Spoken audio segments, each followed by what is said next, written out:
नमस्कार दोस्तों, आपका हमारे आने लेक्चर सीरीज में एक बार फिर से बहुत बहुत स्वागत है। Discrete structure and theory of logic subject में हम डिस्कस कर रहे थे कॉम्बिनेशन ऑफ सेट्स के बारे में। कॉम्बिनेशन ऑफ सेट्स में हमने प्रीवियस लेक्चर में union of set, intersection of set को डिटेल में कवर किया था, जो आप प्रीवियस लेक्चर में जाके देख सकते हैं या आई बटन में लिंक आ रहा होगा, वहां से भी जाके देख सकते हैं आप। आज हम डिस्कस करेंगे complement of set and symmetric difference के बारे में। सबसे पहले देखते हैं complement of set. Complement of set क्या होता है उसका डिफिनीशन देखेंगे, एग्जाम्पल देखेंगे, और एक काफ़ी इंपॉर्टेंट प्रूफ है जो आपके एग्जाम में आता है, सेमेस्टर एग्जाम में आता है और 5 से 10 मार्क्स का कंप्लीट क्वेश्चन बनता है इससे, तो इसको भी हम प्रूव करके आपको दिखाएंगे। तो सबसे डिफिनीशन देखते हैं। सबसे पहले हम let U be the universal set and A be the any subset of universal set. इस लाइन को समझिएगा पहले। मीन्स एज्यूम करना है कि कोई U जो है एक यूनिवर्सल सेट है। यूनिवर्सल सेट मतलब एक तरह से आप समझिएगा कि एक ऐसा सेट है यूनिवर्सल जिसमें वो सारे एलिमेंट होंगे जो इसके किसी भी सबसेट, मतलब इसका कितने भी सबसेट होंगे वो सारे सबसेट का यहाँ पे जो इस में एलिमेंट होंगे, यहाँ पे यूनिवर्सल सेट में वो एलिमेंट ऑलरेडी होगा। तो इसीलिए बोला कि U is a universal set and A be the any subset. हम मान के चल रहे हैं कि A कोई सबसेट है, मतलब हम A is a subset of U मान के चल रहे हैं, लेके चल रहे हैं। मीन्स कि यहाँ पे जो एलिमेंट होगा वो ऑलरेडी यहाँ पे एलिमेंट प्रेजेंट होगा यूनिवर्सल में। Complement of A is the containing element of universal set which does not belongs to A। तो अगर हम A का कंप्लीमेंट निकालें तो A के कंप्लीमेंट पे वो सारे एलिमेंट आएंगे जो सारे एलिमेंट U में तो बिलोंग करते हैं लेकिन A में नहीं बिलोंग करते हैं। मतलब कि A वाले एलिमेंट यहां से कट जाएंगे और जो बचेगा एलिमेंट वो सारे एलिमेंट A कंप्लीमेंट में आ जाएंगे। ठीक है, यहां पे इसका नोटेशन समझिए कैसे डिनोट करते हैं। डिनोट करने के लिए हम A कंप्लीमेंट A डैश या A बार डैश यूज करते हैं, या फिर A यहां पे C लिखते हैं कंप्लीमेंट के लिए, स्मॉल c। अगर उसको हम फॉर्म देखें कैसे रिप्रेजेंट करते हैं तो A complement equal to x that x belongs to U, मतलब x यूनिवर्सल सेट में बिलोंग करे और x does not belong to A, और वो एलिमेंट जो है इसमें बिलोंग नहीं करना चाहिए, तो वो सारे एलिमेंट किस में आएंगे? A कंप्लीमेंट में।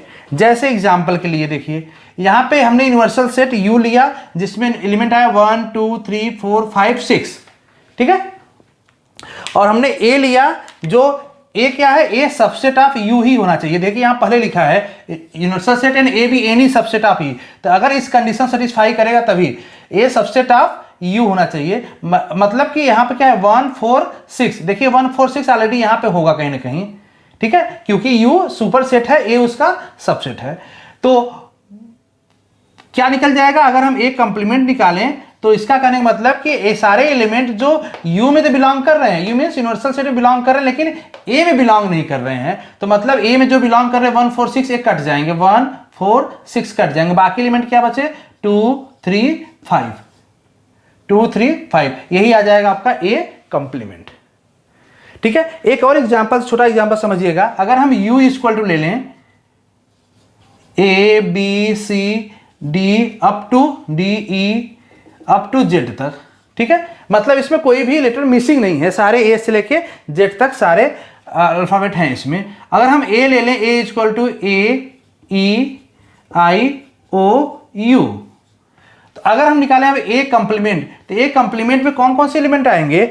इस U के वो सारे एलिमेंट आएंगे इसको छोड़ के, मतलब B आज A नहीं आएगा, E नहीं आएगा, ऐसे I O U इसमें से नहीं आएगा, बाकी सारे आ जाएंगे, मतलब B C D F G H ये सारे आ जाएंगे, केवल ये जो वॉवेल्स वाले हैं ये नहीं आएंगे यहाँ पे। तो ये सारे क्या हो जाएंगे? इसको हम कह सकते हैं A कंप्लीमेंट। क्लियर है? हमने यहाँ पे कंप्लीट नहीं लिखा, आप कंप्लीट लिख सकते हैं इसको छोड़ के, मीन्स यहाँ पे जब लिखेंगे तो वहाँ पे A E I O U नहीं आएगा। ठीक है, यही है आपका कंप्लीमेंट का कंसेप्ट।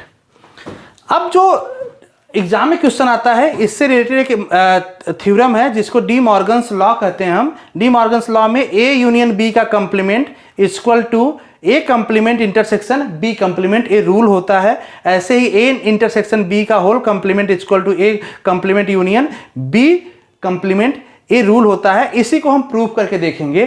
तो कैसे प्रूव करते हैं देखिएगा, एग्जाम में प्रूफ का आता है। चलिए तो हम प्रूव करते हैं। अच्छा, एक चीज और समझने की बात है यहाँ प्रूव करने से पहले देखिएगा कि यहाँ से अगर हम देखें तो जो भी एलिमेंट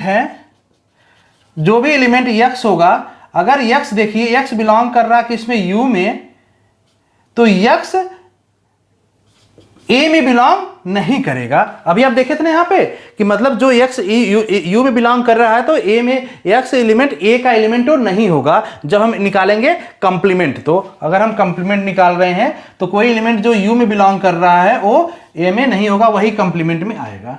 क्लियर है ना? यहां से तो समझ में आ गया था आपको। वही चीज यहां पे भी लिखा है, देखिए u में होगा लेकिन a में नहीं होगा। अब इसको समझिए फिर आपको क्लियर हो जाएगा। देखिए हम इसको प्रूव कर रहे हैं, a union b whole complement equal to a complement intersection b complement. ठीक है, प्रूव क्या करना है, सिंपल तरीका जैसे अभी तक हम प्रूव करते आए हैं। हम प्रूव का क्या करेंगे, लेफ्ट हैंड साइड की जो सेट है इसको हम प्रूव कर देंगे this is a subset of right side, and right side वाले को हम प्रूव कर देंगे कि this is a subset of left hand side. मतलब ये इसका सबसेट है, इसका सबसेट है। अगर ये प्रूफ हो जाएगा दैट हम कह सकते हैं both are equal, equality property से। ठीक है, तो चलिए स्टार्ट करते हैं प्रूफ करना। हम सबसे पहले लेके चलते हैं लेफ्ट हैंड साइड का। तो let x belongs to a union b का होल कंप्लीमेंट। ठीक है, जब कंप्लीमेंट में है, ध्यान दीजिए, जब एक कंप्लीमेंट में है तो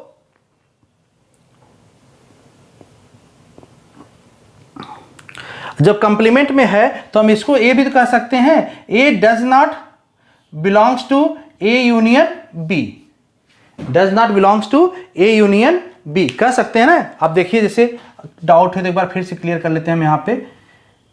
देखिए अगर हम यहाँ से ए कंप्लीमेंट निकालते हैं तो ए कंप्लीमेंट क्या आएगा, यहाँ पे 1 4 6 2 और 3 आएगा। ठीक है, अब देखिए जो कंप्लीमेंट का एलिमेंट है क्या वो ए का एलिमेंट है, इस ए का एलिमेंट में मैच कर रहा है, नहीं कर रहा। मतलब अगर हम बोले 2 is a element of A complement then 2 is a not element of A कह सकते हैं ना हम, क्योंकि इसमें तो नहीं है। तो वही चीज यहां पे है कि अगर कंप्लीमेंट में है दैट मीन्स उसके नॉन कंप्लीमेंट में नहीं होगा। अगर इसको एक्सपेंड करें तो हम लिख सकते हैं x does not belongs to A and x does not belongs to b, हम लिख सकते हैं क्योंकि न तो ए में बिलोंग कर रहा है न तो बी में बिलोंग कर रहा है, तभी तो दोनों बिलोंग नहीं करेगा। और इसी को अगर हम आगे चलें तो हम लिख सकते हैं x belongs to A complement and x belongs to B complement. मतलब यहाँ पे नॉट बिलोंग्स टू ए था तो बिलोंग्स टू ए कंप्लीमेंट आ जाएगा, ऐसे नॉट बिलोंग्स टू बी था तो बिलोंग्स में क्या आ जाएगा, A x belongs to B complement आ जाएगा। ठीक है, अच्छा एक निष्कर्ष यहाँ देखिए, यहाँ से जो निष्कर्ष निकल के आता है, अगर हम ए कंप्लीमेंट की बात करें तो अगर कोई एलिमेंट हम कह सकते हैं, देखिए इससे ही कह सकते हैं आप कि अगर कोई एलिमेंट x है अगर बिलोंग कर रहा है, x क्या एग्जांपल, लाइव एग्जांपल लीजिए, जैसे 2 बोले, 2 कहाँ बिलोंग कर रहा है, 2 बिलोंग्स टू ए कंप्लीमेंट, तो 2 ए में बिलोंग कर रहा है, क्या सेट ए में बिलोंग नहीं कर रहा, मतलब हम कह सकते हैं 2 डज नॉट बिलोंग्स टू ए। ठीक है, तो इस तरह से मतलब अगर कोई एलिमेंट x है अगर वो बिलोंग कर रहा है ए कंप्लीमेंट में तो x does not belongs to A हो सकता है। वही प्रॉपर्टी लेके हम चल रहे हैं यहाँ पे, कंप्लीमेंट की प्रॉपर्टी यही है। ठीक है, तो अब आगे चलिए। अब देखिए आगे से अगर हम लें यहाँ पे तो x इसको हम लिख सकते हैं x belongs to A complement and B complement, लिख सकते हैं A complement intersection B complement, ये हो जाएगा क्योंकि यहाँ पे ये इसमें बिलोंग कर रहा है, इसमें बिलोंग कर रहा है। अगर दोनों में बिलोंग कर रहा है दैट मीन्स इंटरसेक्शन ही तो होता है, तो यहाँ पे इंटरसेक्शन हो जाएगा। अब यहाँ से हम कह सकते हैं, देखिए हम लेके क्या चले थे, यहाँ से लेके चले थे इसको लेफ्ट हैंड साइड का, और इसको हमने किसको प्रूव कर दिया कि ये किसका है, subset A intersection B A complement intersection B complement है। तो हम कह सकते हैं कि ए यूनियन बी का whole complement is a subset of A complement intersection B complement. इसी तरीके से अगर हम दूसरे को प्रूफ करें, इस वाले को कि राइट हैंड साइड वाले को, तो हम कह सकते हैं x is a element of A complement intersection B complement. इसको एक्सपेंड करें तो हम कह सकते हैं to A complement and x belongs to B complement, लिख सकते हैं इसको एक्सपेंड करके। हम यहाँ से इस तरीके से लिख सकते हैं कि x does not belongs to A and x does not belongs to B, ये भी लिख सकते हैं क्योंकि यहाँ does not belongs to मतलब यहाँ पे कंप्लीमेंट है ना, यहाँ कंप्लीमेंट बिलोंग कर रहा तो इसमें B में बिलोंग्स नहीं करेगा। फिर यहाँ पे कर सकते हैं x does not belongs to A union B, क्योंकि जब इसमें बिलोंग नहीं कर रहा है इसमें बिलोंग कर रहा है मतलब इसके यूनियन में बिलोंग नहीं कर रहा है। अगर हम इसका आप रिवर्स करें, इसका आप देखिए, अब डज नॉट बिलोंग्स टू है, हम इसको करते हैं बिलोंग्स टू, लिख सकते हैं ए यूनियन बी का कंप्लीमेंट। ठीक है, तो इस तरीके से देखिए क्या प्रूफ हो गया कि A complement intersection B complement is a subset of A union B का complement. Then you can say that A complement intersection B complement is a subset of A union B का complement. ठीक है, अब देखिए equation number 1 हो गया, equation number 2 हो गया। इन दोनों से क्या प्रूफ हुआ कि ए यूनियन बी का होल कंप्लीमेंट था, ये सबसेट है किसका, A complement intersection B complement का, और A complement intersection B complement किसका सबसेट है, ए यूनियन बी के होल कंप्लीमेंट का। Then we can say both are equal, तो ये क्या हो जाएगा, दोनों इक्वल हो जाएंगे। इसी तरीके से आप सॉल्व करने की कोशिश कीजिएगा इंटरसेक्शन के केस में, जो सेकेंड रूल है। सेम अगर सॉल्व किया हुआ आपको चाहिए तो आप डिस्क्रिप्शन में लिंक नोट्स का लिंक दिया गया है, नोट्स डाउनलोड करके वहां से देख सकते हैं, क्योंकि सिमिलर है तो इजी होगा, आप इसको इजीली सॉल्व कर सकते हैं। तो अब हम इसको नेक्स्ट टॉपिक चलते हैं और देखते हैं सिमेट्रिक डिफरेंस। तो अब हम देखते हैं सिमेट्रिक डिफरेंस के बारे में। सिमेट्रिक डिफरेंस को डिटेल में जाने से पहले हम एक कंसेप्ट आएगा डिफरेंस सेट, जिसको हम देखेंगे, क्योंकि डिफरेंस सेट का यूज जब हम सिमेट्रिक डिफरेंस निकालते हैं तो वहाँ पे होता है। तो हम देख लेते हैं डिफरेंस सेट क्या होता है। Let A and B are two set, difference set of A and B is a set containing element which belongs to A but not belongs to B। Set difference का मतलब क्या है, अगर कोई set दिया हुआ है A और B, दो सेट दिया हुआ है, अगर मुझे A और B का सेट डिफरेंस निकालना है तो हम ऐसे सारे एलिमेंट हम सेट डिफरेंस में इंक्लूड कर सकते हैं जो सेट A में तो बिलोंग कर रहा है लेकिन सेट B में नहीं है, तो वो सारे किस में आएंगे, डिफरेंस सेट A B में। हम डिनोट कैसे करते हैं, इसको डिनोट करने का सिंपल सा तरीका है A माइनस बी। ठीक है, हम कैसे लिखेंगे, A माइनस बी। और इसको अगर हम रिप्रेजेंट कैसे करते हैं, रिप्रेजेंट करने का फॉर्म देखें, सेट बिल्डर फॉर्म में यहाँ पे लिखा हुआ है A minus B equal to x, और x को डिफाइन किया, x belongs to A and x does not belongs to B।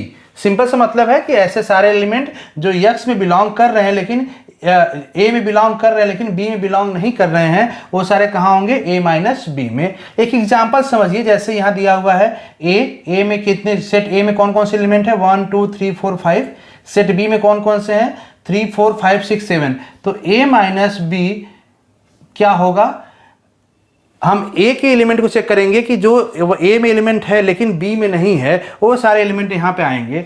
1 देखें तो 1 A में है लेकिन B में नहीं है, तो यहाँ पे आ जाएगा। 2 देखें तो 2 भी यहाँ पे आ जाएगा। 3 यहाँ पे नहीं आएगा क्योंकि 3 यहाँ भी है। 4 नहीं आएगा क्योंकि 4 यहाँ भी है। 5 नहीं आएगा क्योंकि 5 यहाँ पे भी है। और इसके अलावा कोई एलिमेंट नहीं बचा, तो बचा कौन सा, 1 2। अच्छा, इसी का रिवर्स समझिएगा, अगर हम A माइनस बी की जगह B माइनस A, मतलब हम B और A का डिफरेंस देख रहे हैं, तो क्या होगा, हम B के सारे एलिमेंट को चेक करेंगे, जो एलिमेंट इसमें नहीं होंगे, केवल इसमें होंगे, वो यहाँ पे इंक्लूड कर लेंगे। मतलब क्या हो जाएगा आपका, 3 यहाँ पे है ऑलरेडी, 4 भी है, 5 भी है, 6 7 नहीं है, तो 6 7 यहाँ पे हम आ जाएगा, तो ये हो जाएगा B माइनस A। ठीक है, होप सो आपको समझ में आ गया होगा। सिंपली से कहने का मतलब क्या था कि अगर जिसका डिफरेंस निकाला जा रहा है, जैसे A का B से डिफरेंस निकाला जा रहा है, तो A के सारे एलिमेंट जो B में नहीं है वो सारे यहाँ पे आ जाएंगे। ठीक है, अगर हम एक और एग्जांपल देखें जैसे समझने के लिए, यहाँ पे देखिए A और B एलिमेंट दिया हुआ है, अगर इसमें से हम पूछ दें A माइनस बी क्या होगा, तो क्या होगा आप बताइए, A माइनस बी क्या होगा। हम A के सारे एलिमेंट इसमें चेक करेंगे, जो इसमें B में नहीं होंगे वो हम A माइनस बी में लिख सकते हैं। तो 1 2 3 1 2 3 यहाँ पे लिख सकते हैं, क्योंकि 1 2 3 आ जाएगा, 1 2 3, क्योंकि 1 2 3 A में तो है, B में नहीं है। ठीक है, और 4 5 यहाँ पे ऑलरेडी है। तो अगर B माइनस A निकालना हो तो इसमें से देखिए, B माइनस से 4 ऑलरेडी है, 5 ऑलरेडी है, 6 नहीं है वहाँ पे, तो यहाँ आ जाएगा केवल 6। ठीक है, क्लियर हो रहा कंसेप्ट आपको? अब हम आते हैं मेन टॉपिक हमारा जो था सिमेट्रिक डिफरेंस। सिमेट्रिक डिफरेंस क्या होगा? Let A and B be two set, then symmetric difference A and B is a set containing all the elements that belong to A or B but not belongs to both। मतलब कि ऐसे सारे element हम symmetric difference में ले सकते हैं जो सेट A में हो या सेट B में हो, उसी को लेंगे। ऐसे कॉमन एलिमेंट जो दोनों सेट में है उसको हम नहीं लेंगे। तो वही यहाँ पे आएगा सिमेट्रिक डिफरेंस। डिनोट कैसे करेंगे? ए सिमेट्रिक डिफरेंस बी। अब अगर इसका निकालना मुझे समझिए तो कैसे होगा? ए बी दिया हुआ है, अगर मुझे ए सिमेट्रिक डिफरेंस बी निकालना है तो हम क्या निकालेंगे कि जिस इन दोनों में जो कॉमन एलिमेंट है उसको छोड़ देंगे, बाकी सारे एलिमेंट लिख देंगे। तो इन दोनों में कॉमन एलिमेंट कौन सा है? 4 5। 4 5 कॉमन है तो इसको छोड़ देंगे, बाकी हो जाएगा 1 2 3 6। यही आ जाएंगे। यही ना बोल रहा था कि बिलोंग ए में करे या बी में, या सेट ए में बिलोंग करे या सेट बी में, उसको लेंगे। बट जो दोनों में बिलोंग कर रहा है, बट नॉट इन बोथ, जो दोनों में बिलोंग कर रहा है उसको हम नहीं लेंगे। तो सेट यहां से आ गया। अब इसका हम आपसे बोले थे कि इसका यूज भी हम यहां पे करते हैं। यूज कहां से करते हैं? क्योंकि एक फार्मूला होता है इसी का, ए सिमेट्रिक डिफरेंस बी का फार्मूला होता है A union B minus A intersection B. ये फार्मूला होता है। इस फार्मूले से भी हम निकाल सकते हैं। अगर इस फार्मूला से मुझे निकालना हो तो देखिए यहाँ पे क्या आ जाएगा? यहाँ पे डिफरेंस सेट निकल गया, एक ए सेट होगा माइनस ए सेट निकल गया। तो डिफरेंस सेट का यूज हो रहा है ना, इसीलिए हमने उसको आपको पहले डिस्कस कर दिया। अगर इस फार्मूले से निकालना है तो देखिए क्या यही रिजल्ट आता है? अगर यही रिजल्ट आता है मतलब कि हम डायरेक्टली निकाल भी सकते हैं, ऐसे भी सेम आ सकता है। तो पहले हम क्या निकालें? ए यूनियन बी। इन दोनों का ए यूनियन बी कीजिए, क्या हो जाएगा? ए यूनियन बी मतलब कि जो एलिमेंट इसमें हो या तो इसमें हो या दोनों में हो, ठीक है, लेकिन रिपीट नहीं करना है। तो देखिए क्या आ जाएगा? 1 2 3 4 5 6। ये आ जाएगा ए यूनियन बी। ठीक है, माइनस, ठीक है, minus A intersection B. A intersection B क्या होगा? इन दोनों में कॉमन कौन कौन सा है? 4 एंड 5। तो 4 एंड 5 आ जाएगा यहां पे। ठीक है, अब देखिए इन दोनों का डिफरेंस निकालिए। इन दोनों का डिफरेंस क्या आ जाएगा? देखिए हम वही बताया डिफरेंस कैसे निकलेगा, वो पता है कि जो इसमें तो हो लेकिन इसमें नहीं हो। तो 4 5 यहाँ, 4 5 यहाँ से कट जाएगा, बाकी सारे एलिमेंट 1 2 3 6 आ जाएंगे डिफरेंस में। अब मैच करेंगे तो जो रिजल्ट हम इस फार्मूले से निकाले वही रिजल्ट देखिए डायरेक्टली भी आया है। मतलब सेट में सिमेट्रिक डिफरेंस हम कुछ इस तरीके से निकाल सकते हैं। ठीक है, तो यहाँ पे हमारा लेक्चर कंप्लीट होता है। नेक्स्ट लेक्चर में हम डिस्कस करेंगे वेन डायग्राम के बारे में। तो देखते हैं वेन डायग्राम क्या होता है और कैसे हम इसको रिप्रेजेंट करते हैं। मिलते हैं नेक्स्ट लेक्चर में। Thank you so much.